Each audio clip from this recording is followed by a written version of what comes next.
मुख्यमंत्री नीतीश कुमार पर हमला करने वाला गिरफ्तार हो चुका है। उसके बारे में तमाम जानकारियां आ चुकी हैं। उसकी मंद बुद्धि पर भी कई सबूत मिले हैं, लेकिन सुरक्षा में चूक तो हुई है। आखिर ये चूक हुई कैसे, ये जानने की कोशिश करते हैं। नमस्कार, बिहार तक में आपका स्वागत है। तो बिहार के मुख्यमंत्री नीतीश कुमार पर उनके अपने ही जगह बख्तियारपुर में, जहां उनका जन्म हुआ था, वहीं पर एक व्यक्ति, एक शख्स उन पर हमला करता है पीछे से और उनके हाथ पर मारने की कोशिश करता है। मारा भी उसने, आवाज भी हुई। विद इन सेकेंड सुरक्षा कर्मियों ने उसे दबोच लिया और उसे गिरफ्तार कर लिया गया। उससे पूछताछ की गई, तमाम बातें हुई। मुख्यमंत्री ने कहा कि उस पर कोई कार्रवाई न की जाए, उसके क्या ग्रीवांसेज है उसके बारे में जाना जाए। लेकिन जो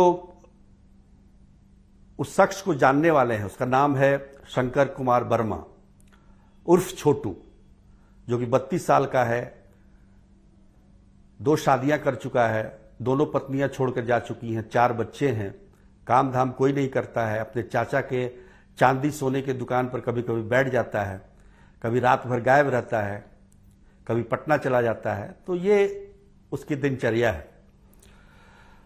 पर उस शख्स के वीडियो को अगर आप देखें गौर से, तो जिस तरीके से वो भीड़ से निकल के और मुख्यमंत्री की तरफ लपकता है, जब वो शीलभद्र याजी के मूर्ति पर माल्यार्पण कर रहे हैं, उस वक्त वो जाकर पीठ पर मारने की कोशिश करता है, लेकिन हाथ पर जाकर उसका हाथ लगता है।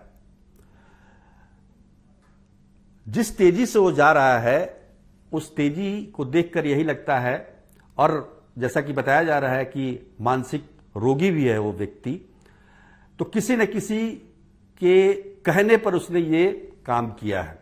कोई ऐसा व्यक्ति है जिसने उसे इस बात के लिए प्रेरित किया, कुछ प्रलोभन दिया और उसने ये काम कर दिया। आपने देखा होगा कि वीडियो भी जो बनाया गया है वो छत से बनाया गया है और फोकस, वो व्यक्ति पूरा फोकस में है। मुख्यमंत्री को कैसे जाके वो पीछे से हमला करता है, ये साफ साफ वीडियो में दिखाई दे रहा है। मुख्यमंत्री के साथ 6 उनके सुरक्षाकर्मी होते हैं, वो भी हतप्रद रह जाते हैं। 50 से ज्यादा जिला बल के जवान उस पूरे इलाके को घेरे हुए थे, जहां पे ये कार्यक्रम हो रहा था। बावजूद वो व्यक्ति तेजी से जाता है और अपना काम कर जाता है। तो सुरक्षा में एक बड़ी चूक है ये मानना पड़ेगा। लेकिन इसके साथ ही हमें यह भी सोचना पड़ेगा कि मुख्यमंत्री आज कल जो दौरा कर रहे हैं, अपने पुराने क्षेत्रों में जा रहे हैं, वो जहां से कभी वो चुनाव जीता करते थे, लोकसभा का, विधानसभा का। वो क्षेत्र बाढ़ संसदीय क्षेत्र हुआ करता था, जो अब अस्तित्व में नहीं है। मोकामा हो गया, बाढ़ हो गया, बख्तियारपुर हो गया और नालंदा के तमाम इलाके, चंडी हो गया, हरनौत, जहां से वो पहली बार विधायक बने। इन सभी जगहों पर वो जा चुके हैं और वहां जो बताया जाता है, जिस तरीके का माहौल होता है, मुख्यमंत्री नीतीश कुमार वहां भाषण नहीं देते हैं, वो लोगों से मिलते हैं और लोगों की बात को सुनते हैं। बहुत सारे लोग ऐसे हैं जो उनके उस जमाने के सहयोगी रहे हैं, उनके साथ काम किया है राजनीति में।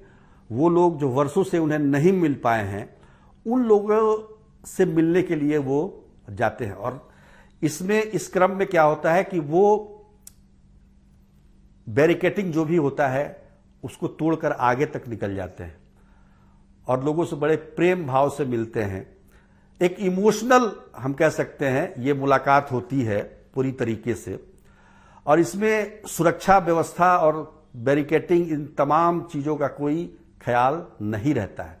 यही हमने देखा मोकामा में, यही बाढ़ में देखा, यही हरनौत में देखा, यही चंडी में देखा और बख्तियारपुर में भी देखा। बख्तियारपुर तो उनका जन्म स्थान है वहां तो और वो ज्यादा भावुक हुए और लोगों से काफी घुल मिलकर मिले।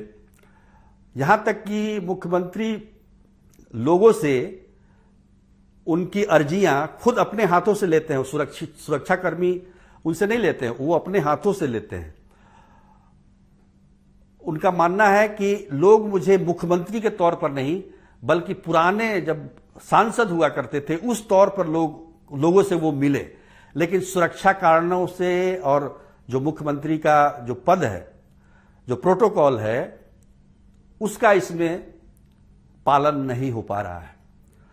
यही कारण है कि एक मंद बुद्धि का एक मानसिक रोगी जाकर इस तरह की घटना को अंजाम दे देता है और उससे खलबली मच जाती है। पूरे देश में खलबली, केवल बिहार में नहीं, पूरे देश में खलबली मच जाती है कि सुरक्षा में चूक हुई तो हुई कैसे। मुख्यमंत्री की अपनी सोच है, मुख्यमंत्री भावुकता में सबसे मिल रहे हैं। और ऐसा नहीं है कि कोई ये आज की उनकी प्लानिंग है। ये 3 साल पहले से वो सोच रहे थे कि पुराने लोगों से जाकर वो मिले। बहुत सारे लोग ऐसे हैं जो मुख्यमंत्री, अब उन्हें मुख्यमंत्री बने 16 वर्ष हो चुके हैं।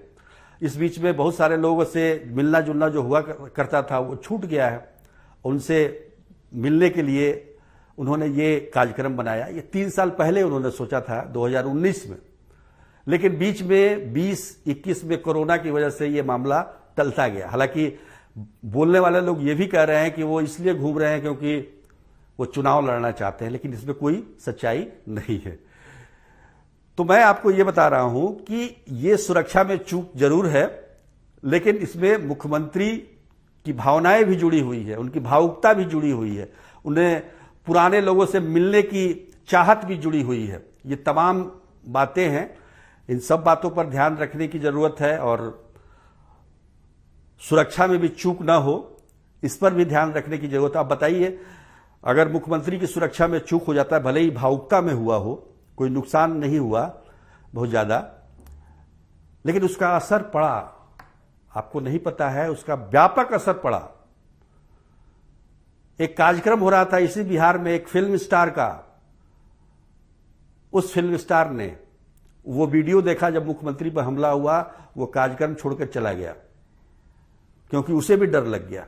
तो असर ये होता है। अब बिहार में ये असर हुआ तो बाहर भी और असर होगा। विपक्षी ये बोलते हैं कि भाई मुख्यमंत्री सुरक्षित नहीं है तो जनता कैसे सुरक्षित रहेगी। ये तमाम बातें सामने आती है। तो इसलिए इन बातों पर गौर करते हुए, सुरक्षा में चूक हुई है इस बात पर भी गौर करते हुए, तमाम पहलुओं को देखते हुए, क्योंकि अभी आप जानेंगे कि मुख्यमंत्री का दौरा अभी खत्म नहीं हुआ है, अभी उनका जो ये मिलन समारोह है ये आगे भी चलेगा। और सुरक्षा कर्मियों के हाथ पांव फूले हुए हैं कि आखिर ये घटना घट गई, अब लोगों से मिलना है, बीच में वो दीवार नहीं बन सकते हैं, लोगों के पहुंच में रहते हैं मुख्यमंत्री, तो ऐसे में सुरक्षा कैसे होगी, ये एक बड़ा सवाल है। ये जनता को भी सोचने की जरूरत है, सुरक्षा कर्मियों को भी सोचने की जरूरत है कि हमारा मुख्यमंत्री कैसे सुरक्षित रहे।